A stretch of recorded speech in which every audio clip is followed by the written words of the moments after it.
UConn absolutely dropped the hammer on Saturday against Illinois. The Fighting Illini booty ball was no match for UConn, which Klingon went for 22 and 10 in that game. What he had, I think he had 3 steals and 3 blocks too, for UConn.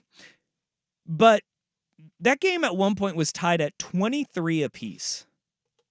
And from the minute 53 mark until I think it was like 11:52 or something like that. Yeah, of the second half, they went on a 30-0 run. I've never seen anything like that. UConn, as a basketball program, has only seen that one other time in its program's history. In 1990 against New Hampshire, not an NCAA tournament game, not an Elite Eight game. In 1990, a regular season game, they went on a 32-0 run. In the Elite Eight, they went on a 30-0 run, and they have just been absolutely crushing teams in the NCAA tournament. The interesting thing about this, and Clayton's getting a lot of credit, and we'll talk about him a little bit more in hour number 3, rising up draft boards and whether or not it should be a thing, but Illinois could not hit anything from the outside. They shot 25-26% from the field and from 3. Their inability to shoot from 3 let UConn say, screw it, Klingon, stay in the paint.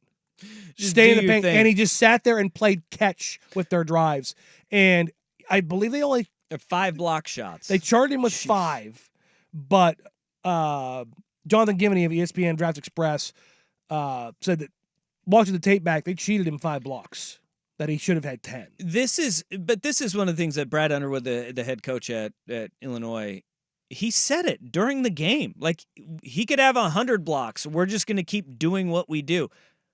Wrong idea. No, because you can't straight line drive from the 3-point line at a 7'2" guy with a 7'7" wingspan. Look, Klingon is a mobile mountain. He can't jump over a roll of toilet paper, but he's huge. And in the NBA, players struggle with real size. Like, Scoot Henderson's biggest problem is figuring out how to score over big guys. Do you think it's any better in college basketball when you don't see it every single night? No. Like, I'm hoping that we get, and I think that we probably will get it in the national championship Klingon game. versus Edie? I think we get Klingon versus Edie, and I want it. Yeah. I want all of it. King Kong versus Godzilla. And that is the one marketing, because they got a new Kong Godzilla movie coming out. They need to turn that thing, or if they get the matchup, smart, they should do that immediately. They need to start working on that NIL deal right now. And so between Saturday and Monday, they can roll out a Godzilla versus Kong, and they're gonna fight over who's who. I think Edie's King Kong. Ooh, really? I see. I would have gone Godzilla. I think he's bigger one. I think Edie is King Kong, and I think you look at Klingon. He has a little bit more of the Godzilla feel to him. Okay. And here's my reasoning why. You see Zach Edey clearing people out with his elbows. Like, he has like the King Kong just swinging indiscriminately. Saw him clearing out a hallway at a particular party to bring a female guest into a bedroom. What? Oh yeah, no, that popped up on the old socials too. What are you talking about? Oh yeah, doing what college guys do. No, what are you talking about? He was in a hallway at a post-game party at a residence with a lot of younger ladies. And he was just kind of moving everybody to the side so he could take his preferred lady into a bedroom. Oh, okay. Because where my mind went was not where what you said there. I was like, what was he doing in that? I have not seen that. Breaking more than dreams. Our algorithms far different. Yeah, I'm just saying. On social media. That one was sent to me. All right. I was about to be like, do I need to cut this out of the podcast? No, but think of UConn's run and what they've done so far in this NCAA tournament. Like, right now, Stetson's like, hey, we put up a pretty decent fight when we lost 91-52, because they've won 91-52, 75-58, 82-52, and 77-52. It's not the fact that you have this unstoppable force offensively. Teams aren't scoring on them. Scoring is up Like, you just look at the game that followed right after that UConn-Illinois game. Mhm. I mean, we had an 89-82 game, Alabama versus Clemson, where that game seemed like it should have been far more lopsided in Alabama's favor. Yes. When they shoot the way they did from three, it was like, how is this game not further apart when you have a team going 16 of 30, a college basketball team going 16 of 36 from three? It was like they should be running away with this, yet Clemson just kind of like hung around to make the score look a little bit better at the end of the day. They hit like every two. It was nuts.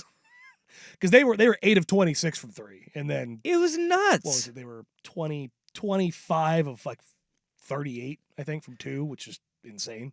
But you had high scoring. We've had high scoring games in the tournament to where we've talked so much about how like scoring is down. The teams are filling it up right now, man. No, you have in some the NCAA offensively tournament. gifted teams now. They're going to try to play to their styles, and particularly UConn and Purdue. They're going to play slower because they're going to play directly through their bigs, and to an extent.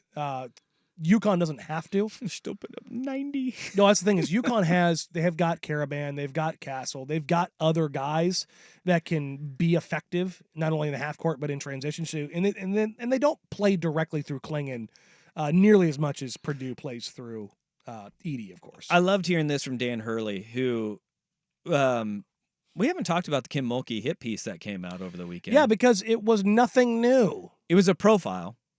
It was Kim Mulkey. It was Kim Mulkey sucks. That's what the hit piece was. That's And what the that's piece like was. I feel like any duh, one of us could have written that. Yeah, exactly. Well, what it was is he just packaged everything that we had known individually about Kim Mulkey and put it into one piece, and it was a profile, and it was not that bad, and it didn't change my opinion on Kim Mulkey one way or the other. It didn't make me feel any worse about how I feel about Kim Mulkey. I don't think there's a whole lot that could change my opinion about Kim Mulkey. No, but you know what? Like, I'm looking at, like, Dan Hurley is a grade A red ass. And can he turn it on and have his moments? Yeah, so does Kim Mulkey. Kim Mulkey says some stuff that, like, it's actually pretty funny and you get a chuckle out of it, but I'm like, you're still a bad person, but you made me laugh right here. Sure. Well, see, and Dan Hurley has a lot of that about him, too. Like, where you're like, dude, this guy, you know, he's getting it, he mixes it up and yells at fans who yell probably some pretty asinine things at him, and he just responds in kind, and they catch him on video. You have him dropping stuff like this after the game, which I appreciate. And our fan base, again, is obnoxious as shit on social, so everyone hates us. And celebrate with them because you know, our fans in our organization right now. You know, it's an us against the world of college basketball, and I wanted to celebrate with them a little bit. That's exactly what Kim Mulkey is.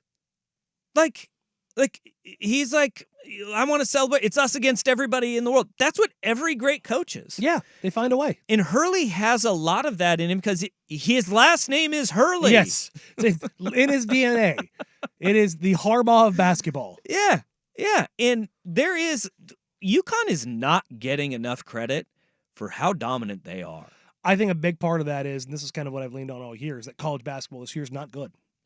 And so they aren't generationally great. They're just good for this. They're very good for this year. But they are pumping they're everyone right now. They've got 5 NBA players. They've got are 2 lotto guys and 3, blasting 'em. flyer second round unrestricted guys, something along those lines. But that's 5 more than just about every other school. Yeah. And that shows up every single time. And their fan base is creeping down. Like, if he keeps this up, Oh yeah, no, they're gonna get the get Duke territory. treatment. Yeah, for sure. they do. He is, but at least he's open about it. Where Duke, like Coach K, would always defend Duke. Coach K. I love Duke. Yeah, and he would defend their fans, and Duke could do no wrong. Yeah, well, yeah, and of course, notorious underdog UConn. Yeah, yeah, but they are the first.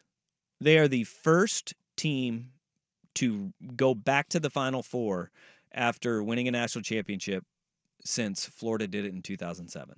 I thought you were going to say since Tom Brady. Since Tom Brady willed Michigan Oh God. to the Final Four in 1998. It's the first time anybody's done this. It happens. People forget Tom Brady, Yeah, Basketball player. don't fact check that. the Fab Five, Tom Brady was number 6. There you go. He was number 6. Sneaky. Yeah. Despite the fact he wasn't there, Hmm. he was number 6. Close enough, though. Yeah, people forget that. Yeah, people forget. People don't forget. People don't forget.